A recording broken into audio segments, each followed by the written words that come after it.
Assalamualaikum warahmatullahi wabarakatuh. Kembali lagi bersama channel ASN Terkini. Kali ini saya akan membahas tentang latihan soal P3K Guru PJOK ya. Langsung ke soal saja. Yang pertama, biomekanika penting untuk dipelajari karena A. Meningkatkan stamina atlet dalam waktu singkat. B. Memungkinkan pembelajaran pendidikan jasmani lebih bermakna. C. Mencatat juara secara cepat dan hemat biaya. D. Mengembangkan gerak dasar olahraga yang lebih efektif dan efisien. E. Gerak dalam olahraga sulit untuk dipahami. Nah, kita ada pembahasannya seperti ini ya. Biomekanika erat kaitannya dengan ilmu keolahragaan sehingga memiliki fungsi bagi guru pendidikan jasmani maupun pelatih olahraga, dan adapun fungsinya yaitu 1. Memberikan dasar ilmu pengetahuan untuk mengambil keputusan berkenaan dengan keterampilan dan gerak dasar olahraga. 2. Sebagai dasar untuk memperoleh jawaban tentang masalah dalam unjuk kerja atau praktek olahraga. 3. Prinsip serta asasnya dipakai dalam memberikan asesmen atau penilaian dan koreksi terhadap praktek yang dilakukan oleh peserta didik atau atlet. Yang keempat yaitu mampu dalam mengembangkan gerak olahraga secara efektif dan efisien. Nah, kita lihat ya. Berarti ini yang A salah, yang B juga salah, C salah. Nah, ini ya, mengembangkan gerak dasar olahraga yang lebih efektif dan efisien. Jadi jawabannya yaitu yang D. Oke, next. Proses pembelajaran melalui aktivitas jasmani direncanakan secara sistematis yang bertujuan untuk meningkatkan individu secara organik, neuromuskuler, perseptual, kognitif, sosial, dan emosional. Merupakan pengertian dari A. Pendidikan jasmani, B. Pendidikan umum, C. Pendidikan rekreasi, D. Pendidikan kesehatan, E. Pendidikan olahraga. Nah, ini ada menurut Samsudin tahun 2008, yaitu pendidikan jasmani merupakan suatu proses pembelajaran melalui aktivitas dan direncanakan secara sistematik yang bertujuan untuk meningkatkan individu secara organik, neuromuskuler, perseptual, kognitif, sosial, dan emosional. Jadi ini adalah pengertian dari pendidikan jasmani. Jawabannya yaitu yang A. Nah, ini ada penjelasan lagi. Pendidikan jasmani juga merupakan perusahaan proses pendidikan melalui aktivitas jasmani, permainan, atau olahraga yang terpilih untuk mencapai tujuan pendidikan. Pendidikan jasmani ini merupakan pendidikan yang paling unik, sempurna dibandingkan dengan bidang studi lainnya. Karena pendidikan jasmani ini tidak hanya menilai dalam aspek fisik atau psikomotorik semata, namun juga ada aspek kognitif, afektif, dan sosial. Ya, oke, next.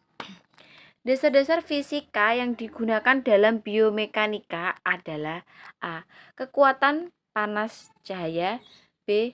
Keseimbangan gerak gaya, C. Gravitasi pendulum elektromagnetik, D. Temperatur gaya periode, E. Massa gaya pengungkit. Nah, jawabannya yaitu yang B, yaitu dasar-dasar biomekanika ditunjang oleh fisika. Fisika adalah ilmu pengetahuan yang mempelajari sifat dan fenomena alam dan seluruh interaksi yang terjadi di dalamnya. Kajian ilmu fisika yang meliputi panas, bumi, cahaya, keseimbangan, gerak, dan gaya.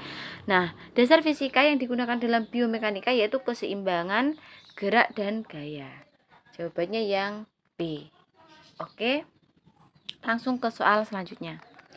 Hidup aktif adalah kunci dalam active for life. Hidup aktif dilaksanakan di segala usia dini sampai usia produktif agar tetap memiliki daya kompetitif yang unggul dalam menjalankan kehidupannya.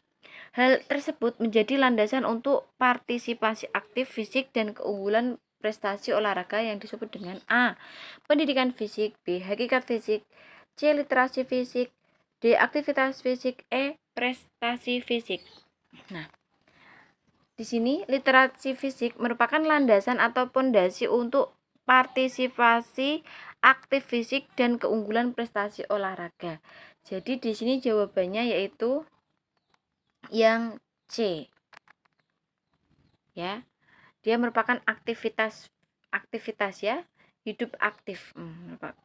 Nah, ini penjelasannya. Melalui literasi fisik yang efektif akan tercipta aktivitas fisik yang bermanfaat bagi kesehatan dan kebugaran jasmani. Literasi fisik yang handal akan menjadikan peserta didik mampu menunjukkan gerak dasar yaitu kelincahan, keseimbangan, kecepatan, dan koordinasi gerak yang baik dan teknik olahraga yang baik. Gitu. Literasi fisik ini bertujuan untuk mengembangkan minat dan bakat calon atlet menuju prestasi yang lebih tinggi atau lebih baik lagi. Oke, next. Ilmu-ilmu yang menunjang biomekanika adalah A. Matematika, biologi, kinesiologi, B. Biologi, mekanika, motorik, C. Mekanika terapan. Maaf, ini terapan ya. Terus biologi, fisiologi, D. Kimia, fisika, matematika, E. Biomotorik. Jawabannya yaitu yang C. Jadi pembahasannya gini. Biomekanika didefinisikan sebagai bidang ilmu aplikasi mekanika pada sistem biologi.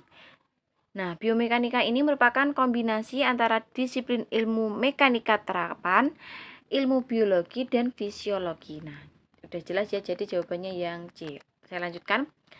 Biomekanika menyangkut tubuh manusia dan hampir semua tubuh makhluk hidup. Dalam biomekanika, prinsip-prinsip mekanika dipakai dalam penyusunan konsep, analisis, desain, dan pengembangan peralatan. Oke, next. Berikut merupakan perbedaan dari pendidikan jasmani dan pendidikan olahraga kecuali A. Pendidikan jasmani menekankan pada keterampilan dasar, pendidikan olahraga menekankan pada teknik dasar. B. Pendidikan jasmani lebih pada tujuan pembelajaran. Pendidikan olahraga lebih kepada prestasi. C. Pendidikan jasmani menggunakan sarpras disesuaikan dengan kondisi sekolah. Pendidikan olahraga menggunakan sarpras yang baku dan standar. D. Pendidikan jasmani dan pendidikan olahraga sama-sama mempunyai peraturan baku yang ditentukan oleh induk organisasi olahraga. E. Pendidikan jasmani wajib diikuti semua siswa. Pendidikan olahraga lebih fokus pada siswa yang berbakat. Nah, ini adalah perbedaan dari pendidikan jasmani dan pendidikan olahraga. Dari aspek tujuan, materi, model latihan, bentuk latihan, gerak, peraturan, peserta, talent scouting, sarpras. Nah, ini udah kelihatan ya. Jadi jawabannya yaitu yang bukan, yaitu yang D. Kita lihat dari sarpras ini, kalau yang ini olahraga yang standar, sedangkan yang pendidikan jasmani sesuai dengan kebutuhan sekolah, otomatis ini yang benar ya. Kita lihat tujuannya ya. Tujuan, kalau pendidikan jasmani itu mencapai seluruh, sedangkan ini hanya untuk mencapai pendidikan olahraganya prestasi siswa. Maaf, berarti ini benar juga. Terus ini keterampilan dasar. Nah, dari segi teknik ya, ini ya, gerak dasar ini pembentukan prestasi. Oke, jadi otomatis jawabannya yang D, yang bukan, kecuali itu yang bukan. Oke, next. Untuk mencapai fungsi dan tujuan olahraga nasional perlu adanya penguatan 3 lingkup olahraga secara bersama-sama, yaitu A. Olahraga pendidikan, olahraga amatir, olahraga rekreasi, B. Olahraga pendidikan, olahraga rekreasi, olahraga prestasi, C. Olahraga amatir, olahraga profesional, olahraga rekreasi, D. Olahraga rekreasi, olahraga hiburan, olahraga amatir, E. Olahraga budaya, olahraga seni, dan olahraga profesi. Nah, ini adalah 3 lingkup olahraga sebagai penguat untuk mencapai fungsi dan tujuan olahraga nasional. Ada 3, yaitu olahraga pendidikan, olahraga rekreasi, olahraga prestasi. Jadi jawabannya yang pendidikan, rekreasi, prestasi. Jawabannya yang B. Nah, ini penjelasannya bisa dibaca sendiri ya. Oke, langsung saja. Peraturan tentang keolahragaan nasional diatur oleh pemerintah dalam Undang-Undang Sistem Keolahragaan Nasional Nomor A Nomor 1 Tahun 2005, B Nomor 2 Tahun 2005, C Nomor 3 Tahun 2005, D Nomor 4 Tahun 2005, E Nomor 5 Tahun 2005. Nah, Sistem Keolahragaan Nasional atau SKM diatur dalam Undang-Undang Republik Indonesia Nomor 3 Tahun 2005. Berarti jawabannya yang C. Next. Jika mengalami tekanan psikis ketika sedang bertanding, anak akan berpotensi mengalami A. Peningkatan konsentrasi, B. Penurunan kecemasan, C. Peningkatan kecemasan, D. Peningkatan stamina, E. Penurunan emosi. Jawabannya yaitu C. Peningkatan kecemasan. Nah, pembahasannya, gejala-gejala rasa cemas dan stres dalam pertandingan antara lain rasa cemas, rasa khawatir, ketegangan, kebingungan, kurang atau hilang konsentrasi, rasa percaya diri yang turun saat dalam suatu pertandingan. Jadi, jika anak mengalami tekanan psikis dalam bertanding, ini yang dia itu akan mengalami peningkatan kecemasan, cemas, takut, khawatir kalau gagal. Next, memelihara dan meningkatkan kesejahteraan dan kebugaran prestasi kualitas manusia, menanamkan nilai moral dan akhlak mulia, sportivitas, disiplin, mempererat dan membina persatuan dan kesatuan bangsa merupakan bagian dari A. Tujuan keolahragaan nasional, B. Fungsi keolahragaan nasional, C. Pendidikan keolahragaan nasional, D. Pengembangan keolahragaan nasional, E. Persatuan keolahragaan nasional.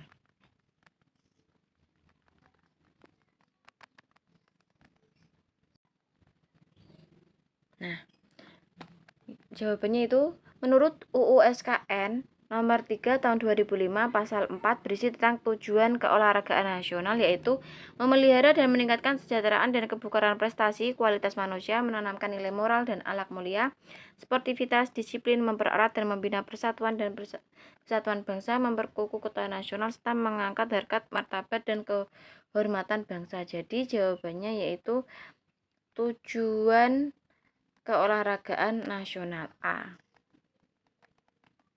Next, mengembangkan kemampuan jasmani, rohani, sosial, serta membentuk watak dan kepribadian bangsa yang bermartabat merupakan bagian dari A. Tujuan keolahragaan nasional, B. Fungsi keolahragaan nasional, C. Pendidikan keolahragaan nasional, D. Pembangunan keolahragaan nasional, E.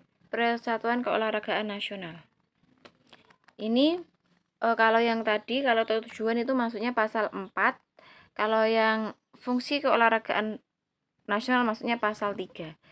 Berisi tentang mengembangkan kemampuan jasmani, rohani, sosial, serta membentuk watak dan kepribadian bangsa yang bermartabat. Jadi ini merupakan bagian dari fungsi keolahragaan nasional. Undang-Undang nomor 3 tahun 2005 ini pasal 3. Kalau yang tujuan pasal 4. Nah, oke. Saya kira cukup sekian. Semoga bermanfaat. Wassalamualaikum warahmatullahi wabarakatuh.